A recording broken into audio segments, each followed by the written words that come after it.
เขายิงเผาคนนี่สมัยอันคอมมิวนิสต์น่ะยิงเผาคนแล้วเขายิงแล้วเขาหนีเลยสมัยนั้นติว่าสหายน่ะอืมเขาลบไปกองโจรนี่บ่ยิงแล้วเขาลบหนี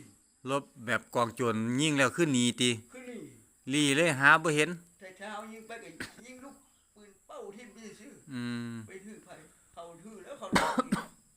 ยิงซุ้มโจนั่นแล้วตรงผู้เปาะนี่ก็เป็นฐานเก่าเด้เนาะเทิงๆแม่นบ่โอ้มันก็ผู้พ่อนี่ก็หน่วยนึงหน่วยใหญ่เลยแม่นบ่อยู่นี่หน่วยนี้คือหน่วยนึงโอ้บัดยามสหายพ่อทหารจังซี่คือสิแบบใส่กันเนาะหน่วยใหญ่มันก็บ้านหน่วยใหญ่ก็โคกกลางนี่ล่ะโคกลางเป้ามันล่ะโคกกลางอืมเป้าใหญ่มันล่ะโคกกลางแม่นอยู่สหายตั้งขับปีค่ายเลยแหละมันเลยเป็นหน่วยเลยโอ้บ้านโคกกลางนี่มีอีกค่ายหนึงของอันสหายเนาะอยู่หั่นเนาะค่ายเขาเลยแล้วก็อันค่ายทั้งบ้านหินล้านนี่ก็ค่ายใหญ่คือกันเนาะนี่ก็ค่ายนึงโอ้เขาเจ้าตั้งฐานอยู่พื้นที่ราบแม่นเท่าทุกมื้อนี้เลยแม่นบ่